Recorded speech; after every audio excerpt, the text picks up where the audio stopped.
Pessoal, boa noite. Então, vamos rapidinho com o nosso resumo da segunda aula de metodologia científica, tá?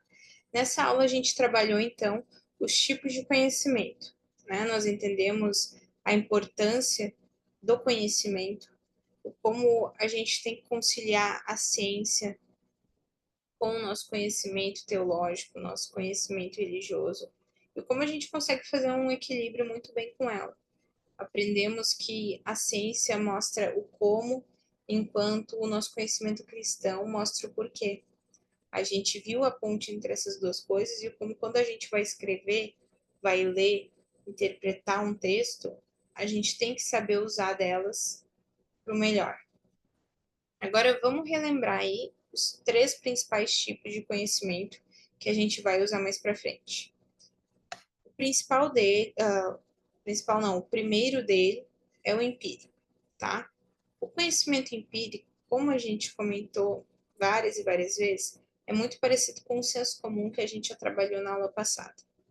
O conhecimento empírico, ele vem da minha experiência. Então, a base dele é a experiência. O que isso significa?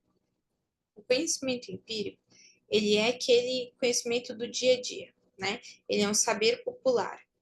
Um conhecimento que a gente não consegue muitas vezes colocar, experimentar mais de uma vez. Por quê? Porque é um conhecimento que foi uma experiência minha. E essa experiência minha, eu passei para minha filha, que passou para a filha dela e assim por diante. Ficou um conhecimento de geração em geração, mas que não teve uma real prática, né? Ele não foi testado, não foi visto se é realmente desse jeito. Ah, eu saí no frio, pega gripe, só porque eu saí no frio? Não, não foi testado, né? Não se sabe, é só um conhecimento popular. Isso é o pensamento empírico, tá? Como é que ele é adquirido? Como é que você tem e fomenta esse tipo de pensamento? Ele é por meio da observação e da prática cotidiana. Um exemplo que a gente viu lá no início da aula, o agricultor, tá? O agricultor, ele tá ali em seu determinado local, vamos pegar no sul do Brasil, né? Ele aprendeu a plantar de acordo com as estações do ano, ele sabe o clima, ele sabe como a terra dele funciona, ele sabe de quando a quando plantar, ele sabe como plantar, ele sabe o que, que influencia para aquele produto crescer, o que não. Ele aprendeu isso estudando, pesquisando e tudo mais? Não. Ele aprendeu observando e praticando. Ele viu que plantar daquele jeito dá certo. Ele viu que é melhor daquela época até daquela época. Então, assim, ele segue. Esse é o conhecimento empírico. É um conhecimento valioso que a pessoa adquire do dia a dia dela e das experiências dela, né? Mas é um conhecimento que funciona muito bem para ele e talvez para o vizinho dele também funcionaria. Mas se esse agricultor pega e passa esse método dele para um agricultor lá do Nordeste, vai funcionar igual? Não, não vai, porque a gente está falando de uma região diferente, de um clima diferente, de uma estrutura diferente, né? Então, as coisas, esse conhecimento específico, esse conhecimento de experiência, é baseado no que ele está praticando aqui. Então, ele não vai funcionar muitas vezes no que a outra pessoa está praticando lá. Então, o que, que a gente entende? Conhecimento empírico é saber popular, é conhecimento do dia a dia. O segundo tipo é o conhecimento filosófico. O conhecimento filosófico tem como base a razão, tá? A razão é aquela que a gente tem como método de aquisição depois de uma reflexão crítica. Por exemplo, a gente teve um colega que falou, né, a questão de pensamentos mais profundos, né? Quando a gente para e pensa assim, por exemplo, qual é o sentido da vida? Ou por que que mal existe? É um pensamento reflexivo que vai te levar até uma análise crítica, que vai te levar, às vezes, a argumentar como você enxerga com o teu colega, que às vezes não enxerga igual a você. Mas vocês vão ter ali uma conversa, um debate, e vai sair uma reflexão, uma análise disso. Isso consegue ser validado, consegue ser aplicado em outro lugar? Muitas vezes não. Por quê? Porque a gente está trabalhando no campo das ideias, né? A gente está trabalhando com conceitos abstratos. Você não consegue aplicar um conceito, você não consegue aplicar muitas vezes uma ideia. Por quê? Porque ela é apenas uma ideia. Mas ela é uma ideia crítica. O que você fez, talvez você não consiga aplicar, porque não tem uma solução, uma reflexão tua. Você não consegue aplicar ela. Mas outra pessoa vai ler aquilo que você escreveu e vai pensar: olha, eu concordo com essa pessoa e eu acho que eu tenho algo a acrescentar ainda.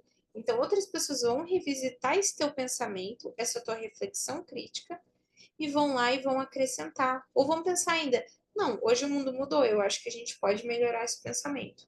E vão trabalhar em cima disso. Então, esse é o pensamento filosófico. O último que a gente aprendeu foi o pensamento religioso ou teológico. O pensamento religioso ou teológico, ele tem como base a fé, né?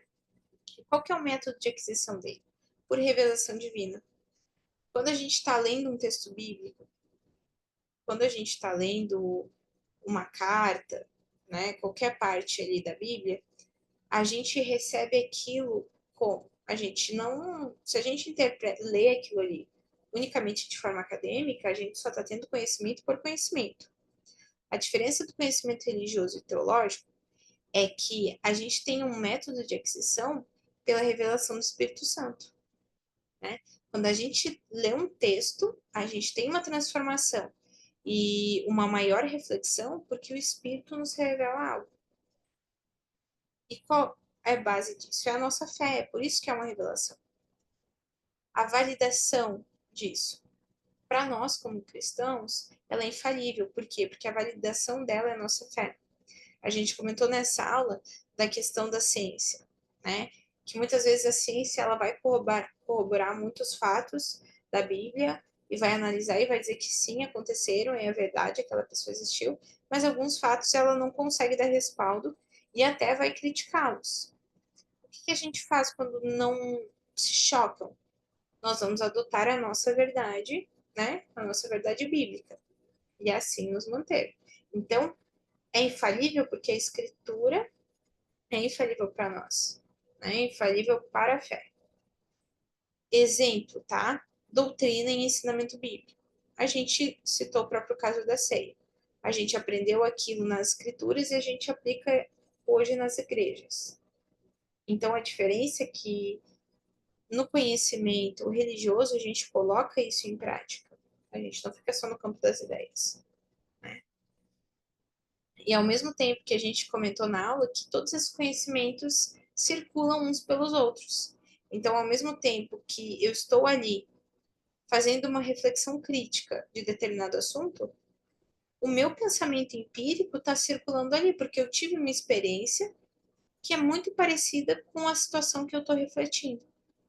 Do mesmo jeito que às vezes eu estou lendo um texto e uma experiência minha, né, um pensamento empírico meu vem, eu consigo correlacionar com o texto que eu estou lendo. E talvez com o contexto e todo o resto não faça sentido, mas a forma como eu leio, o método de aquisição daquilo ali, traz para mim algo diferente, né?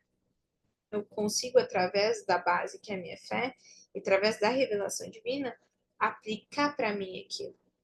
Eu consigo fazer essa correlação entre as duas coisas. Nós vimos também a importância, né, de tudo isso na hora que a gente for ler, interpretar e escrever. E a gente vai trabalhar mais disso nas próximas aulas, tá? Pessoal, eu espero que tenha ficado claro. Qualquer coisa, perguntem, tragam outras questões nas próximas aulas e a gente resolve. Uma boa noite para vocês, um bom descanso, Deus abençoe.